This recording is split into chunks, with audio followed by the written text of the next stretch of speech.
Hello दोस्तों, कैसे हो आप लोग। स्वागत है आपका आपके चैनल प्रदीप शेड्डा में। दोस्तों आज हम लोग यहाँ पर देखने वाले हैं DLED सेकंड सेमेस्टर का साइंस का क्लास। मैं आपको बता दूं कि आपके बहुविकल्पीय प्रश्न में 5 नंबर के वस्तुनिष्ठ प्रश्न आते हैं। अगर आप सारी क्लास को कंटिन्यू लेते हो तो कहीं ना कहीं आपका 5 में से 5 नंबर आ जाएगा, कन्फर्म है। और एक भी नंबर आपका गलत नहीं होगा, क्योंकि आपके बहुविकल्प से ही नंबर उठते हैं और नंबर गिरते ही हैं। तो आप लोग परेशान मत होइए, आप लोग आराम से पढ़िए और जो क्वेश्चंस आपको नया लगे आप उसको अपने नोटबुक में नोट भी कर लीजिए। आप लोग एक बार वीडियो को अपने दोस्तों तक शेयर कर दीजिए। और जो हमारे भाई बहन नए हैं, जो लोग अभी तक चैनल को सब्सक्राइब नहीं कर रखे हैं, वो लोग भी सब्सक्राइब कर लें ताकि कोई भी क्लास कोई भी अपडेट आपसे मिस ना हो। तो आइए चलते हैं, देखते हैं हम लोग आज का पहला प्रश्न है। यहाँ पे आपका आज का पहला प्रश्न है, ब्रह्मांड का प्रमुख अवयव कौन है। यहाँ पूछा गया है कि ब्रह्मांड का आपका प्रमुख अवयव कौन है। इसमें आपका क्या होगा, मंदाकिनियाँ, तारे, सौरमंडल या उपरोक्त सभी। इनमें आपका क्या होगा, इन चीज़ों को आपको बताना होगा। अगर हम बात करें आंसर की, इसमें आपका मंदाकिनियाँ, तारे और सौरमंडल ये सब आपके ब्रह्मांड में देखने को मिल जाएंगे, यानी इसमें आपका उपरोक्त सभी बिल्कुल सही हो जाएगा। अब हम देखते हैं यहाँ सेकंड प्रश्न है, चंद्रमा के आकार वाला ग्रह है। चंद्रमा के आकार वाले ग्रह की बात यहाँ पे की जा रही है, बुध, शुक्र, मंगल या बृहस्पति। इनमें से आपका क्या होगा, इसमें आपका हो जाएगा बुध। क्या होगा मेरे दोस्तों, मेरे भाइयों बहनों, बुध आपका बिल्कुल सही हो जाएगा। टाइटन किस ग्रह का उपग्रह है। यहाँ पर टाइटन की बात की जा रही है, बुध, शुक्र, मंगल या वरुण। टाइटन किस ग्रह का उपग्रह है ये यहाँ पे आपको बताना है। इसमें आपका हो जाएगा वरुण, ठीक है, यानी आपका दावाला बिल्कुल सही हो जाएगा। यहाँ पे नेक्स्ट क्वेश्चन आपका है, 5 नवंबर 2013 को भारत द्वारा किस ग्रह के लिए यान छोड़ा गया। 5 नवंबर की बात यहाँ पे की जा रही है, इसमें आपका हो जाएगा मंगल ग्रह, ठीक है। मंगल ग्रह पर यान छोड़ा गया था। एक बार फिर से यहाँ पे आपको टाइटन से क्वेश्चन देखने को मिल गया है। टाइटन किस ग्रह का उपग्रह है। टाइटन किस ग्रह का उपग्रह है, बुध, शुक्र, मंगल या शनि। ऐसे प्रश्न आपको मिल जाएंगे। जब टाइटन की बात किया जाए तो टाइटन आपका शनि का उपग्रह है। किसका है, शनि का आपका उपग्रह हो जाएगा। आइए आगे बढ़ते हैं। नेक्स्ट यहाँ पे आपका 6वां है कि मंगल का, एक में दोस्तों चलिए, मंगल का द्रव्यमान पृथ्वी के द्रव्यमान के लगभग कितनी है, 1/8, 1/9, 1/10 या 11। इसमें आपका क्या होगा, मंगल के ग्रह की बात यहाँ पे की जा रही है। अगर दोस्तों इसके हम आंसर की बात करें, इसमें आपका हो जाएगा 1/9, ठीक है, यानी आपका बावाला बिल्कुल सही हो जाएगा। नेक्स्ट यहाँ पे आपका 7वां है, सूर्य हमारी गैलेक्सी के केंद्र की कितनी दूरी पर स्थित है। इसमें आपका क्या होगा, 10,000 प्रकाश वर्ष, 20,000 प्रकाश वर्ष, 30,000 या 50,000। इसमें आपका हो जाएगा 30,000 प्रकाश वर्ष, ठीक है, यानी आपका बावाला बिल्कुल सही हो जाएगा। 8वां यहाँ पे आपका है कि किस ग्रह को वर्ष 2006 में ग्रह की श्रेणी से हटा दिया गया है। 2006 में किस ग्रह को ग्रह की श्रेणी से हटा दिया गया है, इसमें आपको बताना है। इसमें आपका हो जाएगा यम। दोस्तों 2006 की बात यहाँ पे की जा रही है, ठीक है। अगर हम बात करें यहाँ पर 2006 की, तो इसमें आपका हो जाएगा प्लूटो, ठीक है। इसमें आपका ऑप्शन में दिया गया है प्लूटो, यानी आपका प्लूटो हो जाएगा। बुध, मंगल और मार्स ये आपके नहीं होंगे। लाल ग्रह किसे कहते हैं, बहुत ही आसान क्वेश्चन है। बुध को, शुक्र को, मंगल को या बृहस्पति को लाल ग्रह किसे कहते हैं, ये यहाँ पे आपसे पूछा गया है। सबसे आसान प्रश्न आपका मंगल को, ठीक है, मंगल को लाल ग्रह भी कहते हैं। पृथ्वी की बहन किसे कहते हैं, दोस्तों पृथ्वी की बहन किसे कहते हैं, आप इसका जवाब हमें कमेंट बॉक्स में दीजिएगा। अगर आपको नहीं पता है तो आप कमेंट बॉक्स में लिखिएगा, उसका आंसर मैं आपको कमेंट बॉक्स में ही दूंगा। लेकिन पृथ्वी की बहन किसे कहते हैं ये आपको बताना होगा। 24 अगस्त 2006 को ISU ने किस ग्रह को ग्रह की श्रेणी से हटा दिया गया। इसमें आपका हो जाएगा यम। ठीक है, यम आपका इसमें बिल्कुल सही हो जाएगा। आइए आगे बढ़ते हैं। यहाँ पर हम लोग कुछ नए क्वेश्चंस को और ऐड करते हैं। हम चाहते हैं कि आपका एक भी प्रश्न ना छूटे। हम यहाँ पर एक बुक, दो बुक, एक प्रकाशन, दो प्रकाशन से नहीं, यहाँ पर हम आपके 4-4, 5-5 बुक से 4-4, 5-5 प्रकाशन से हर एक प्रश्नों को लाकर आप तक पहुँचाते हैं। चलिए, यहाँ पे आपका नेक्स्ट प्रश्न है कि फसल चक्र महत्वपूर्ण है क्योंकि इसमें भूमि की भौतिक, जैविक एवं रासायनिक दशाएं ठीक रहती हैं। क्या आपका ये होगा, या फिर आपका ये होगा खरपतवारों की वृद्धि में कमी आती है, फसलों की पैदावार अधिक मिलती है, या उपरोक्त सभी। इसमें आपका क्या होगा? तो फसल चक्र महत्वपूर्ण है क्यों? क्योंकि ये तीनों आपके बिल्कुल सही हैं, यानी आपका उपरोक्त सभी बिल्कुल सही हो जाएगा। फसल चक्र का प्रमुख सिद्धांत आपका क्या है? यहाँ पर आपसे फसल चक्र के प्रमुख सिद्धांत के बारे में पूछा गया है। गहरी जड़ों वाली फसल के बाद उथली जड़ों वाली फसल का बोना, ये आपका बिल्कुल सही है। फलीदार फसल के बाद फलीहीन फसल बोना। दोस्तों, यानी कुल मिलाकर अगर आप कोई भी काम करते हो तो आपको एक जैसे काम नहीं करना है। अगर आप मान लो अपने खेत में धान गेहूं बैठाते हो तो आपको फसलों को बदल बदल के खेती करना है, यानी इसमें आपका उपरोक्त सभी बिल्कुल सही हो जाएगा। यहाँ से आपके प्रश्न 101% बन जाते हैं। बड़े बड़े भूखंडों पर की जाने वाली यांत्रिक खेती कहलाती है। आपका क्या होगा? विस्तृत कृषि, मिश्रित, या फिर गहन, या फिर स्थानबद्ध है। इसमें आपका हो जाएगा विस्तृत कृषि। ठीक है, यानी आपका आ वाला बिल्कुल सही हो जाएगा। पाउडर का छिड़काव किया जाता है। पाउडर का छिड़काव किया जाता है, ये भी यहाँ पे आपको बताना होगा, ड्रस्टन द्वारा। ठीक है, इसमें आपका सा वाला बिल्कुल सही हो जाएगा। नेक्स्ट यहाँ पे आपका है आलू के पौधों को रोग से बचाने के लिए बोने से पहले धोते हैं। इसमें आपका हो जाएगा, दोस्तों देखिए, जब भी आपको आलू खेत में बोना होता है, ठीक है दोस्तों, तो उसको पहले पोटेशियम, ठीक है, पोटेशियम, ठीक है, पोटेशियम परमैंगनेट पर उसको धोते हैं ताकि उसमें किसी प्रकार का रोग, किसी प्रकार के कीटाणु ना लग पाएँ। तो यहाँ से भी आपको नए नए क्वेश्चन देखने को मिल जाते हैं। मृदा अपरदन को प्रभावित करने वाला कारक है जलवायु, जल वर्षा, मृदा, या उपरोक्त सभी। मृदा अपरदन को प्रभावित करने वाला प्रमुख कारक आपका कौन सा होगा? इसमें आपके तीनों हो जाएंगे, यानी आपका उपरोक्त सभी बिल्कुल सही हो जाएगा। आइए हम लोग आगे बढ़ते हैं। यहाँ पर हम लोग फिर चलते हैं अपने नए क्वेश्चन की ओर। पौधों के लिए मुख्य पोषक तत्व कौन सा है? पौधों के लिए मुख्य पोषक तत्व की बात यहाँ पे आपसे की जा रही है। इसमें आपका क्या होगा? नाइट्रोजन, मैग्नीज, आयरन, या कॉपर। इसमें आपका नाइट्रोजन बिल्कुल सही हो जाएगा, यानी आपका आ वाला बिल्कुल सही हो जाएगा। 17वां यहाँ पे आपका है कि फूल गोभी की पत्ती में लगने वाला कीट कौन सा है?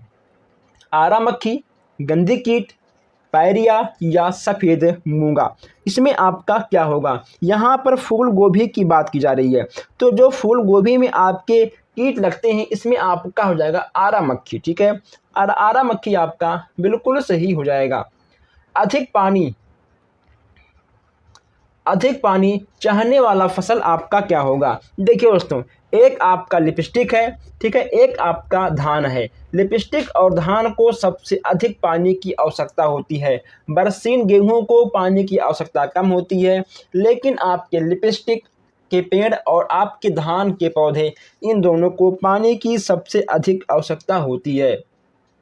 धान, जूट आदि की फसलों से सिंचाई के लिए प्रयोग लिया जाता है। देखिए दोस्तों, जो आपका धान, जूट की फसलें हैं, इसकी सिंचाई के लिए किस चीज़ का प्रयोग लिया जाता है? ये चीज़ यहाँ पे आपसे पूछी गई है। इसमें आपका हो जाएगा प्रवाह विधि, क्यारी विधि, और कब विधि, या फिर बलय विधि। इसमें आपका प्रवाह विधि बिल्कुल सही हो जाएगा। ठीक है दोस्तों, धान और जूट में पानी को तो खुले में ही खेत में छोड़ देते हैं, उसी को बोलते हैं प्रवाह विधि। ठीक है, चलिए नेक्स्ट यहाँ पे आपका है गेहूँ। गेहूं की फसल में लगने वाला खरपतवार कौन सा है? अब खरपतवार तो लगेगा ही, गेहूं की फसल की बात यहाँ पे की जा रही है। ये तीनों खरपतवार कहीं ना कहीं आपके लगते हैं और यहाँ पे आपको उपरोक्त सभी टिक करना होगा। मैं यहाँ पे आपको बता दूं कि अगर आपको मान लो कोई भी प्रश्न का आंसर नहीं याद है तो अगर आपको वहाँ पर उपरोक्त सभी या आ और बा, ठीक है, ऐसे अगर प्रश्न अगर आपको ऐसे आंसर मिल जाए तो उन्हीं दोनों पे आपको टिक करना होगा। नेक्स्ट यहाँ पे हम लोग देखते हैं MKS पद्धति में ऊर्जा का मात्रक क्या होगा। देखिए दोस्तों, MKS पद्धति, ठीक है, और कहीं ना कहीं CGS पद्धति, इन दोनों से प्रश्न आपके बनते हैं, लेकिन MKS पद्धति से प्रश्न आपके एग्जाम में सबसे अधिक बन जाते हैं।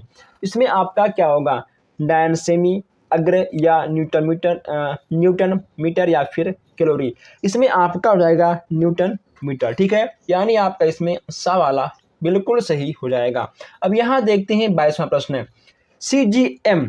CGM पद्धति में ऊर्जा का मात्रक है CGS। ठीक है, अभी हमने आपसे बात किया था CGS की, तो CGS पद्धति में ऊर्जा का मात्रक आपका क्या होगा।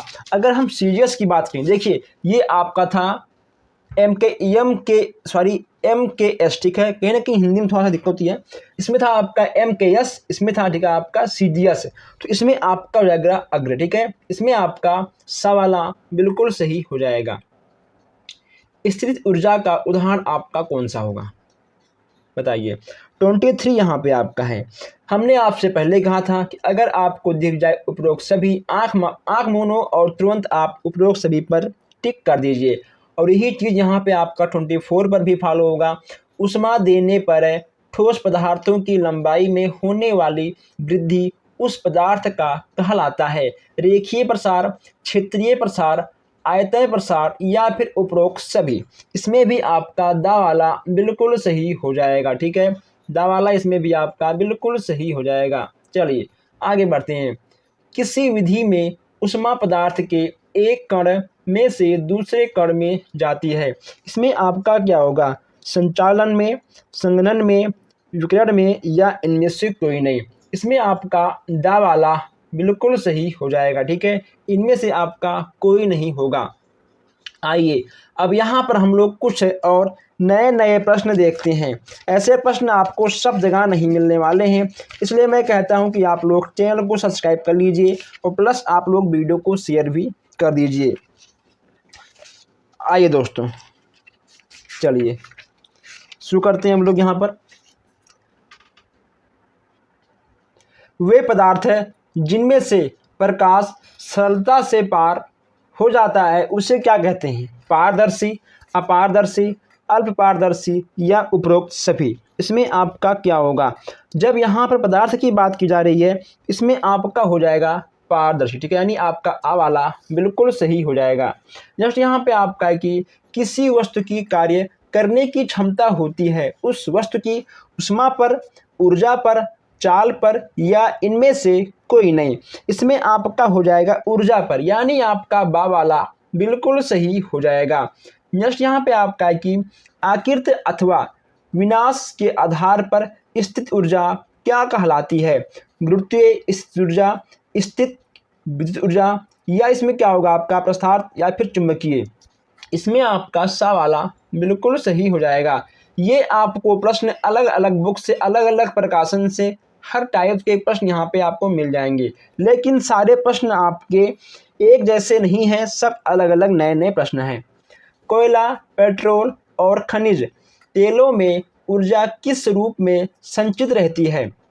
इसमें आपका क्या होगा, गतिज ऊर्जा, यांत्रिक ताप या रासायनिक ऊर्जा। जब कोयला और पेट्रोल खनिज के तेल की बात करें तो कहीं ना कहीं इसमें आपका रासायनिक ऊर्जा हो जाएगा। ठीक है, इसमें आपका रासायनिक ऊर्जा देखने को मिल जाएगा।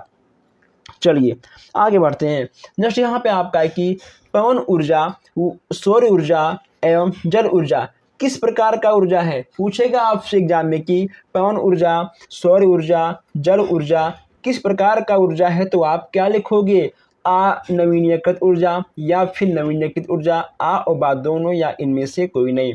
तो पवन, सूर्य, जल आपके हो जाएंगे नवीकरणीय ऊर्जा। ठीक है, नवीकरणीय ऊर्जा आपके बा वाला बिल्कुल सही हो जाएगा। इनमें से क्या जैव ऊर्जा है? ठीक है, इनमें से क्या जैव ऊर्जा है? इसमें आपका क्या होगा? जल ऊर्जा, पवन ऊर्जा, महासागरीय ऊर्जा और फलित ऊर्जा। ठीक है, इसमें से आपका क्या होगा? इसमें आपका दा वाला बिल्कुल सही हो जाएगा। चलिए, सोलर सेल में मुख्य रूप से ऊर्जा का रूपांतरण होता है। प्रकाश ऊर्जा का विद्युत ऊर्जा में, प्रकाश ऊर्जा का रासायनिक ऊर्जा में, रासायनिक ऊर्जा का प्रकाश ऊर्जा में, उसमें ऊर्जा का प्रकाश ऊर्जा में। इसमें आपका हो जाएगा प्रकाश ऊर्जा का विद्युत ऊर्जा में। ठीक है, यानी आपका बा वाला इसमें आपका आ वाला बिल्कुल सही हो जाएगा। विद्युत सूर्य की यांत्रिक ऊर्जा में परिवर्तन होता है। दोस्तों, विद्युत ऊर्जा को यांत्रिक ऊर्जा में परिवर्तन करता है कौन? इसमें आपका हो जाएगा विद्युत मोटर। ठीक है, इसमें आपका सा वाला बिल्कुल सही हो जाएगा। चलिए आगे बढ़ते हैं। नेक्स्ट यहाँ पे आपका है 31 प्रश्न। 31 प्रश्न आपका है उत्तोलक से। उत्तोलक आपके कितने प्रकार के होते हैं आपको पता होगा। उत्तोलक आपके 3 प्रकार के होते हैं। प्रथम श्रेणी उत्तोलक, द्वितीय श्रेणी उत्तोलक और तृतीय श्रेणी उत्तोलक। ठीक है, ये आपके उत्तोलक 3 प्रकार के होते हैं। यहाँ पे आपका 31 है, वे उत्तोलक जिनमें भार बीच में तथा एक और आलंब तथा दूसरी ओर आयात होता है उसे क्या कहते हैं? प्रथम प्रकार की उत्तोलक, द्वितीय प्रकार की उत्तोलक, तृतीय या इनमें से कोई नहीं। इसमें आपका होगा द्वितीय प्रकार की उत्तोलक। आप इसका ठीक है एक ट्रिक जान लीजिए। जो आपके द्वितीय प्रकार के उत्तोलक होते हैं इसमें आपका होगा FWP। ठीक है, FWP। जो आपका तृतीय प्रकार का उत्तोलक होगा इसमें आपका होगा WPF। ठीक है, WPF शॉर्ट फॉर्म में। और जो आपका प्रथम प्रकार का होगा उत्तोलक, प्रथम में आपका होगा PFW। ठीक है, PFW। अभी आपका PFW, ये आपका PW और F क्या है आप इसको भी जान लीजिए। F आपका हो जाएगा आलंब। ठीक है, P आपका हो जाएगा आयास और W आपका हो जाएगा भार यानी वेट। ठीक है, तो आप इसको नोट कर लीजिएगा। चलिए हम आगे बढ़ते हैं। और यहाँ पे आपका नेक्स्ट यहाँ पे आपका है वे एक मिनट। हाँ ठीक है, इसमें तो आपका होगा द्वितीय उत्तोलक। ठीक है, अब देखिए इसमें क्या होता है। वे उत्तोलक है जिनमें आलंब बीच में तथा एक और आयास एवं दूसरी ओर भार होता है उसे क्या कहते हैं? अभी हमने आपको समझाया था। इसमें आपका होगा प्रथम प्रकार का उत्तोलक। ठीक है, इसमें आपका आ वाला बिल्कुल सही हो जाएगा। नेक्स्ट यहाँ पे आपका है कि किस उत्तोलकों में भार तथा आलंब के बीच आयास होता है? प्रथम प्रकार के उत्तोलक में, द्वितीय प्रकार के उत्तोलक में, तृतीय प्रकार के उत्तोलक में या इनमें से कोई नहीं। अगर हम बात करें आंसर की तो इसमें आपका दोस्तों क्या होगा? इसमें आपका होगा तृतीय प्रकार के उत्तोलक में। ठीक है, अभी हमने आपको प्रथम, द्वितीय, तृतीय हर तीनों का शॉर्ट फॉर्म हमने आपको समझा दिया था। चलिए आगे बढ़ते हैं। नेक्स्ट यहाँ पे आपका है कि द्वितीय श्रेणी का उत्तोलक कौन सा है? कैंची है, हैंडपंप है, सरौता है या चिमटा है? यहाँ द्वितीय प्रकार के उत्तोलक की बात की जा रही है। इसमें आपका हो जाएगा सा वाला। ठीक है, सा वाला आपका बिल्कुल सही हो जाएगा। 2 अनतल दिखती है कैंची में, हैंडपंप में, सरौता में या छैनी में। इसमें आपका क्या होगा? इसमें दोस्तों आपको क्या लिखना होगा इसमें? ठीक है, आपका हो जाएगा छैनी में। ठीक है, छीनी में। दोस्तों जो आपका होता है ठोकने वाला, ठीक है, लोहे का होता है वह छेनी इसको बोलते हैं। इसमें आपका दा वाला बिल्कुल सही हो जाएगा। अब यहाँ देखते हैं 36 क्वेश्चन है। 36 आपका है कि दो अनंत तल दिखाई देती है। एक मिनट, शायद वही क्वेश्चन से रिपीट हो गया क्या? हाँ ठीक है दोस्तों, हम इस पर बात कर चुके हैं, वही क्वेश्चन से रिपीट आ गया है। ठीक है, इसमें भी आपका होगा छेनी और शायद क्वेश्चन डबल हो गया। चलिए कोई नहीं। उत्तोलक जिस निश्चित बिंदु के चारों ओर घूम सकता है, उत्तोलक जिस निश्चित बिंदु के चारों ओर घूम सकता है वह आपका क्या है? आयास है, भार है, लंब है या बल है। इसमें आपका क्या होगा, इसमें आपका ठीक हो जाएगा आलंब, यानी आपका दा वाला बिल्कुल सही हो जाएगा। चलिए 38 देखते हैं। नींबू निचोड़ने की मशीन किस श्रेणी के उत्तोलक का उदाहरण है? प्रथम श्रेणी, द्वितीय श्रेणी, तृतीय श्रेणी या इनमें से कोई नहीं। नींबू निचोड़ने की बात यहाँ पे की जा रही है, इसमें आपका होगा द्वितीय प्रकार का उत्तोलक, ठीक है, यानी आपका बा वाला बिल्कुल सही हो जाएगा। जस्ट यहाँ पे आपको देखने को मिल जाएगा 39, ठीक है, 39 आपका है। नत समतल से वस्तु को ऊपर उठाने में कितने बल कार्य करते हैं? 4, 3, 1 या 2। कितने बल कार्य करते हैं? इसमें आपका ठीक हो जाएगा 2 बल, आपके 2 बल कार्य करते हैं। जैसे यहाँ पे आपका है कि वह उत्तोलक जिसमें आलंब एवं आयास के मध्य भार होता है। आलंब एवं आयास के मध्य भार की बात यहाँ पे की जा रही है, क्योंकि उसमें मध्य ठीक है, भाग नहीं, यहाँ आपका होगा भार, ठीक है, भार होती है। अब यहाँ पे आपको भार के बारे में बताना है।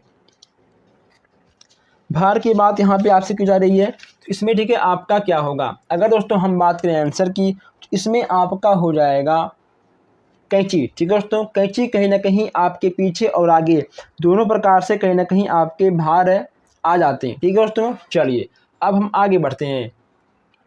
यहाँ पे आपको कुछ प्रश्न कोशिका से मिल जाएंगे, ठीक है। यहाँ पे आपको दोस्तों मिक्स क्वेश्चन मिलते हैं, आपके भूगोल, आपके नागरिक शास्त्र, ठीक है, आपके दोस्तों हर चीज़, ठीक है, यहाँ पे आपको मिक्स क्वेश्चन देखने को मिल जाते हैं। एक कोशिका जीव है, यहाँ आप बताना कि आखिर एक कोशिका जीव आपका क्या हो जाएगा। एक कोशिका जीव की बात करें तो इसमें आपका कहीं ना कहीं पैरामीशियम, अमीबा और देखें तो आपके तीनों हो जाएंगे। इसमें आपका उपरोक्त सभी बिल्कुल सही हो जाएगा। सूर्य के प्रकाश से वंचित पौधों के संग्रह भागों में पाए जाते हैं। इसमें आपका क्या होगा, इसमें भी आपका आ वाला बिल्कुल सही हो जाएगा। दोस्तों अगर आपने अभी तक चैनल को सब्सक्राइब नहीं किया है तो सब्सक्राइब कर लीजिए, ताकि कोई भी क्लास आपसे मिस ना हो। कोशिका के केंद्र की खोज किसने की थी? Robert Hooke, Robert Brown, Leeuwenhoek या फिर J.I. कुंजी। इसमें आपका हो जाएगा रॉबर्ट ब्राउन, ठीक है, आपका बावाला बिल्कुल सही हो जाएगा। कोशिका द्रव में आखिरी व्यवस्थित रचनाओं को क्या कहते हैं? टेपोप्लाज्म, ठीक है, इसमें आपका सा वाला बिल्कुल सही हो जाएगा। कोशिका के किस अंग को कोशिका की प्रोटीन फैक्ट्री कहा जाता है? प्रोटीन फैक्ट्री की बात की जा रही है तो इसमें आपका हो जाएगा राइबोसोम, ठीक है दोस्तों। राइबोसोम आपका कोशिका की फैक्ट्री के अंतर्गत आपकी आ जाती है। चलिए आगे बढ़ते हैं। जस्ट यहाँ पे आपको देखने को मिल जाएगा 46 क्वेश्चन है। कोशिका जीवन के परमाणु एवं इकाइयाँ हैं, यह कथन किसका है? कोशिका जीवन के परमाणु एवं इकाई हैं, यह कथन किसका है? इसमें दोस्तों आपको बताना होगा।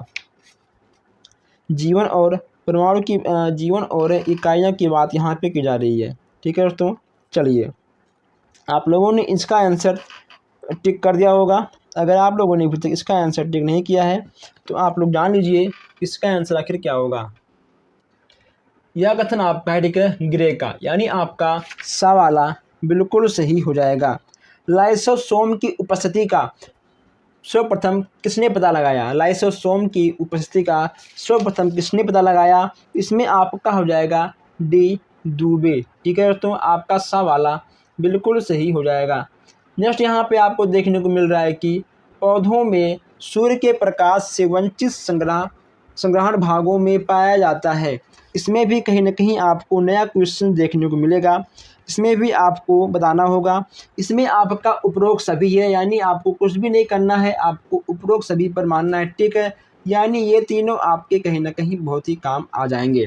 जेट्रोफा और तंबाकू के पौधों में सब पदार्थ कहलाते हैं। जेट्रोफा और तंबाकू के पौधों की बात यहाँ पे की जा रही है।